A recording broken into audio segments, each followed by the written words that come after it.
First of all, I want to apologize for the long preamble, but a lot of this does need to be said. So if you've been living under a rock for the past several years or just haven't been playing Yu-Gi-Oh! Competitively, then you may not know that Dragon Link has been one of the most prevalent and dominant decks for the majority of the last 3 years or so, ever since the Rocket Structure deck came out, and has undergone many different iterations, has had many cards on it, limited and banned, to reduce the overall power of the strategy.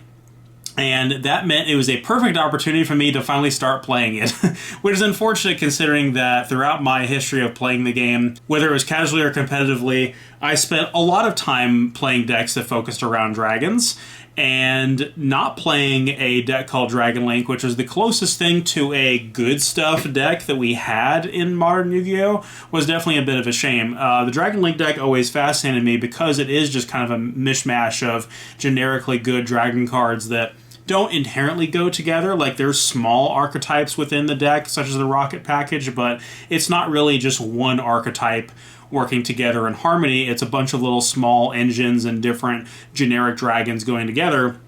But I didn't play it when it was at full power. I didn't play it when LP was legal. I didn't really have a chance to play it when Union Carrier or the Buster Lock was possible. So the version I'm playing of it now is a little bit of a watered down, pure version that is still viable, but just not great. It's maybe like a tier 2, tier 3 kind of deck. Also, if you've been living under a rock or haven't been playing Yu-Gi-Oh! This year, then you don't know that the Adventure Token package has been so dominant that literally almost every deck can play it. And I've been talking about decks that I can play that don't require the Adventure package. That was until I eventually just decided to sell out and buy one. So I bought an entire Adventure package because some people I play with at locals and some people I've watched at topping events and seen online and seen on Dueling Book, etc., have all demonstrated this Adventure Dragon Link deck, and I watched this deck and I'm like, wow, that deck seems literally unbeatable. And I just got so excited to play it, and I decided I have just enough time to get my money's worth out of this package before the new stuff comes out in Power of the Elements.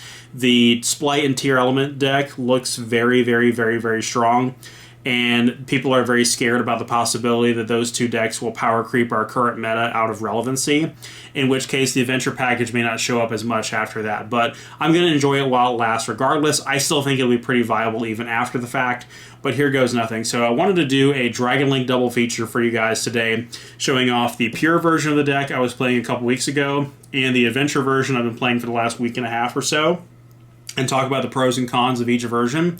Obviously, the Adventure version is going to be better, but the pure version is, of course, cheaper and easier to play because a lot of the combo lines are a lot different. So let's go ahead and get into the card by card. So for the pure version, we're still playing 3 Seifert. This is not very viable in the Adventure version because of the fact that you cannot activate the effect of normal summon monsters while the Adventure stuff is going on. So this is essentially cut in that deck. I'm also not playing the Black Metal Dragon. Some people at my locals that play the Adventure version swear by the Black Metal Dragon. But the important thing is you need to have some kind of extender in your hand in case the Striker Dragon or the Romulus does not resolve, because you have to be able to still play. And so this being able to search out the Chaos Dragons really does come up a lot, because the Chaos Dragons are some of the best play enablers that the deck has. So that's why we still play this guy. The effect to float from the graveyard a monster back doesn't really come up, because really the only viable target you would have is Chaos Ruler, which must be summoned properly for you to even be able to do that anyway, so that part doesn't really come up, but still a really great card for Dragon decks in general. I really do like it. I am playing 3 Noctovision, which I know not everybody does, but I think this is a fantastic extender. And if I have this in hand, I'm not worried about the Striker Dragon getting negated, because this is usually all the extension I need to be able to continue to play. Not having this in the Adventure version, I really do sometimes miss it, but there's no need for it, nor any room for it in there. Next we have the Rocket package, which of course is the 3 Tracer. I am playing double Absolrouter and double Synchron. This is a little unusual for some people, but Absolrouter is an extender, he is a searcher, And if you play Synchron, you can normal summon Synchron, summon this back from the graveyard with Synchron's effect, and then synchro them into Chaos Ruler or to Savage, which I think is an incredible interaction. So usually on turn 2, or even on the first turn, depending on how you open, you really want to make sure you have one of these in deck for Dragon Ravine. And if you don't, you're going to be in rough shape. So playing only one of each of these in the Adventure version, I really kind of do miss it. We also have the one Recharger. You just need a level 4 non-tuner rocket to summon out of your deck off of Tracer, so it doesn't really matter which one. You could play Magna Rocket Dragon. Neither of their effects really ever come up. And then I also play the Rocket Caliber. Now this is a very unusual choice that not a lot of people play, but I love this card. He comes up a lot. And he does have some drawbacks, but usually I will search for him and drop him into the zone that Triple Burst points to, and that will be the final piece in the combo to make Boral end in the pure version of the deck. So comes up a lot, and I definitely like the inclusion of one copy in there. Don't need to play anymore because you always search it. And I think he also Dark Locks you just like Tracer does. Of course, we have the Chaos Dragons, which are such a pivotal piece of being able to actually combo in this deck. These cards are limited for a reason, and even though they're limited, Chaos Space basically makes it to where you can recycle and recur them as it is, which is just awesome. The draw you get off of it as well, like being able to just draw one card off of like Noctovision and Chaos Space is just huge. Then we have the one-ofs, so we have the one-of Darkness Metal. Even after it's errata, it's still really good. We have the one Levianeer, which I still think is really good. And sometimes you want to rip a card out of your hand, and sometimes you want to use it to special summon with, which I think is really cool. And then, I'll be honest, we still play Brotor, but I almost never resolve this card. It might be actually worth cutting, because in the couple of times I've played this, maybe I'm just playing it wrong, or maybe it's because LP is banned, I'm not sure, but I have not been able to really utilize this card very well. But it would be a really nice card to send to the graveyard off of Ravine if you already had all the rocket stuff you needed. You didn't need to send Absa Router. And if you brought this card back from the graveyard with Darkness Metal, you could extend with it, but I've never gotten this card to resolve, so I may consider cutting it. I definitely cut it from the Adventure version. And then I do play the Dragon Maid package in here, so we have the one chamber and, of course, the two tidying that I'll get to later. Not bad. I really like the additional interruption that the tidying gives you, especially going first. So I definitely like that in the deck. And we have a card that is just a Spheres target, which is Aether, allows Spheres to be 2 interruptions instead of 1. Depending on the matchup, we actually have a card in our sideboard we side out for this over something else. But as it is right now, it is a pretty powerful interruption off of Spheres that your opponent never really sees coming, although it is technically a brick. You do not want to draw this. That is it for the main monsters. We have, of course, the hand traps, which is the 3 Ash, 3 Veiler, and then the Gamma package. And I do miss having a Ghost Bell in here. And we play Veiler over Imperm in this deck because with Chaos Ruler, we can potentially just add it to hand off of Chaos Ruler's mill, whereas if that same card was Imperm, it would just go to the graveyard and we would have no value off of it. But maybe you would side that out for Chalice or Droplets going second, but it's just my personal preference. This 40-card list has 3 playsets of hand traps, whereas the Adventure version is like a 52-card list and has 4 playsets of hand traps. So that's just kind of how I like to do it. On to the spells, we have the 3 Chaos Space. I absolutely love this card. I wish that they would reprint this. Hopefully in the next Battles of Legend we'll get a reprint of this. I would love to have a playset of it in Ultra Rare, and just have a second playset of it in general for Michelle's Dragon Link deck as well. But being able to, if you open with this, you're usually in good shape, because your opponent will probably try to Ash or Veiler the Striker Dragon, and then you can feel free to search one of your Chaos Dragons off with this. And as soon as you have the Chaos Dragons in hand, you're probably set for the rest of your combo. And like I said, to be able to recycle the Chaos Dragons back and draw a card, huge. The 3 Quick Launch, I really would love to get a Secret Rare playset of these. I have one Secret Rare, I think is in Michelle's Dragon Link deck, but I would love to have a full Secret Rare playset of those. And I think this card came in Ultra Rare Boot Sector. Having the rockets inherently in your hand is fantastic, but you usually just summon out the one tracer that you got off of Absolrouter, and then pop this with tracer to summon your other rocket body to the field. But still a great card. The one Ravine, I need to replace that with like a super rare copy I know I have sitting around somewhere. Like I said, not a whole lot of great targets to send to the graveyard, but more in this version than in the Adventure version. And the Adventure version is pretty much just Absolrouter, but in this version you can send Brotor, you can send Chamber, and you can send, of course, you have 2 copies of Absolrouter, so you get more value off of this in this version. And then the last spell is a Call by the Grave, and then the last 2 cards in the main is the 2 Tidying. The crazy thing about this is you can mill this off of Chaos Ruler, and it can become an extender, which is crazy because, you know, if you have the Chamber, you can recur it by banishing this, which is, you know, gets you more value. And so I don't mind having 2 of these in the main because you can mill them and get additional value off of them. The extra deck is pretty standard. We have, of course, the 1 Striker, the 1 Pisty with their only remaining Guard Dragon. Both of the other Guard Dragons are banned now. And this is another, you know, Link 1 option if you're just trying to get something into the graveyard to then have a Lighter Dark in the graveyard to banish for a Chaos Dragon play.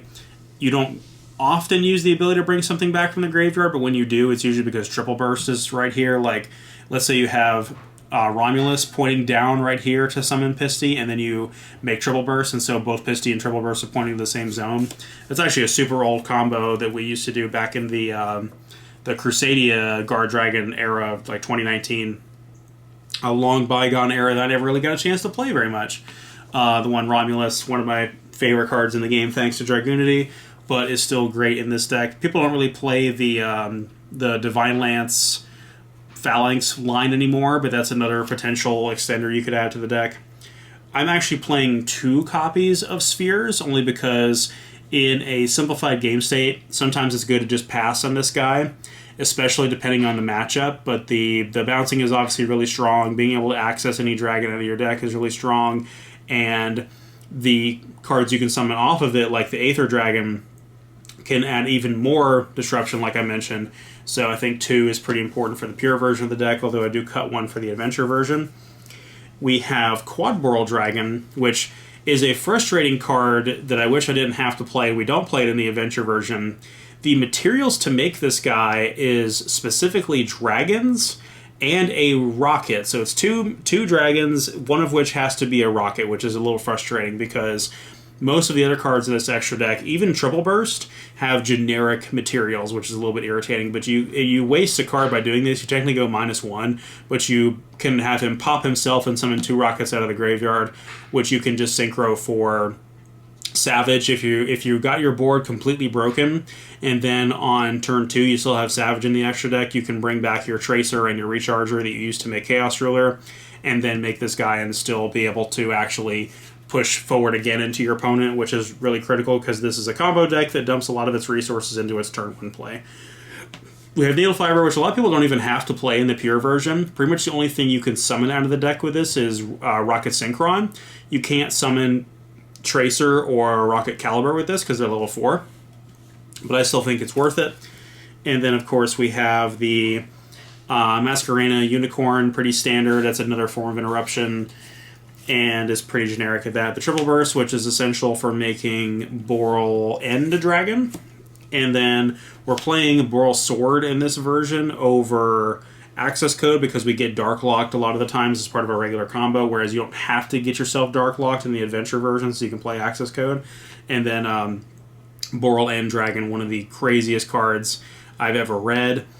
I just love the fact that you can, when you negate a card, you summon back a rocket from your graveyard, which means that it's part of your engine, it's part of your combo, and it's negation at the same time. Also, I had an opponent that walled up completely with like a full board of monsters off of some crazy effect that they use, like some soul charge like effect they had, and the ability to attack everything really came up, and I still OTK'd him through all that. So, really good card. One thing to remember as well is that you need a valid rocket target in the graveyard to be able to resolve his negate. So if for whatever reason you had your rockets all banished out of the graveyard, or if you didn't make him with any named rockets, you will not be able to actually negate anything because you need a valid rocket to target to resolve his negation effect. So just keep that in mind.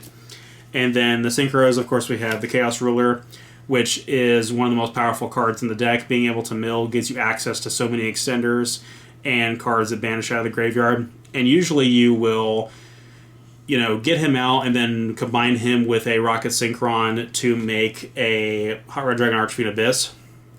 And the other synchro we play, of course, is the Savage Dragon, which is, again, one of my absolute favorite cards in the game. So that's it for that. On to the side deck, which is the same for both versions. I need to really put Dimensional Barrier in here because this deck is primarily Link-based. Unless I'm trying to D-Barrier against Sword Soul for Synchro, I'm not going to be hurt by my own D-Barrier. I can D-Barrier for Fusion all day against the Despia deck and be fine. But for the monsters in the sideboard, we just have triple Token Collector and triple Nibiru. Pretty obvious which decks these go up against. Both these would go in for Sword Soul. This would go in for the Mirror Match if I knew I was going second. And this comes in for a lot of Adventure decks, including the other Adventure Dragon Link deck. And then we just have a ton of back row hate. Just an absolute sloth of back row hate. Just a lot of it. I don't have Feather Duster in here, which I wish I did. But I want to be able to out Mystic Mine, and there was a lot of Striker players at my local, so having back row hate for Striker was pretty important. Decks that play Skill Drain, decks that play Anti-Spell, decks that play even D-Barrier, just anything. Just felt like I need a lot of back row hate, but in hindsight, I kind of wish I would have made room for D-Barrier in this. And then, of course, Dark Ruler. If I know I'm going second, I need to shut some boards down. I don't own Droplets, so that's the next best option. And the last card in the side, we'll side out the Aether Dragon and side this in if we're going up against the Despia matchup, because this literally says scoop, because they can't special summon any light or dark monsters, so they usually will scoop if this hits the board. I sided this against a Drytron player, and I basically did spheres plus, I ended my board with just spheres and Hot Red Dragon Archfiend Abyss, and he was like, okay, I can play through that, no problem. Then I triggered spheres during, he hadn't even, summoned anything yet, and I triggered spheres, and he was a little confused, and so I summoned this out, and then he was like, oh, you've got to be kidding me, and he basically scooped it up there. So for the Adventure version, most builds of this are pretty standard, so you're not going to see a whole lot of deviation, although I do have some unique choices I would like to mention. Also, this is an Adventure Punk version, which is probably the most optimal way to play it, but I do not have a Foxy tune yet, so ultimately the Punk engine's not really doing anything, and we'll take that out until I really have the Foxy tune, in which case I will then be playing it the optimal way. But, of course, we've got the 3 Water Enchantress, the Rite of Aramesir, the Faithful Adventure, the Dracoback, and the Griffin Rider. You guys should all know what these cards do. Almost every single deck is playing them, and I'll kind of talk about my thoughts on them now that I've seen a million different people play them and finally got the chance to play them myself. So it is really cool that Enchantress can either be the starter that gets you to Rite of Aramesir, or it can be a body on the field, which I think is pretty cool. So it can be Link fodder. It can also be tuned with a level 4 tuner to make Shooting Riser in various different situations. So I like that it's also like a pseudo extender as well as a starter. And then obviously the fact that Faithful Adventure just does so many different things. Not only does it this card gets you to this card, which gets you to this card, which gets you to both of these, and these are 2 interruptions. This being the bounce off of Dracoback is really, really strong and gets around a lot of really irritating cards.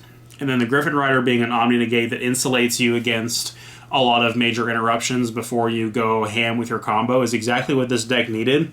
Because as most people will tell you, with this current version of Dragon Link, with Striker Dragon Limited and with LP Banned, if you negate Striker Dragon and they don't have a follow-up, sometimes it is past turn. Same thing with Romulus. If they negate Romulus, sometimes it's just past turn.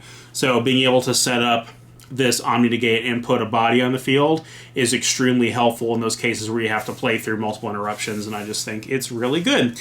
But so does everybody else is playing this strategy right now, so no surprises there, I'm sure. On to the actual Dragon Link stuff, we have the Rocket package, which is 3 Tracer. I really wouldn't play any less than that. 1 Absa Router. I miss having 2 like in the pure version. 1 Recharger, which is our target for Tracer when we pop the field spell search, and then 1 Synchron. Again, I miss having 2 copies of that as well. And then we have the Chaos Dragons, the Black and White Dragon, which is essential to your main combo. And if you mill these off of Chaos Ruler, it's fine. You can recur them with Chaos Space's effect. If you banish them for anything, you can potentially recur them. So you're never completely lost out of those. Then we have some one-of dragons.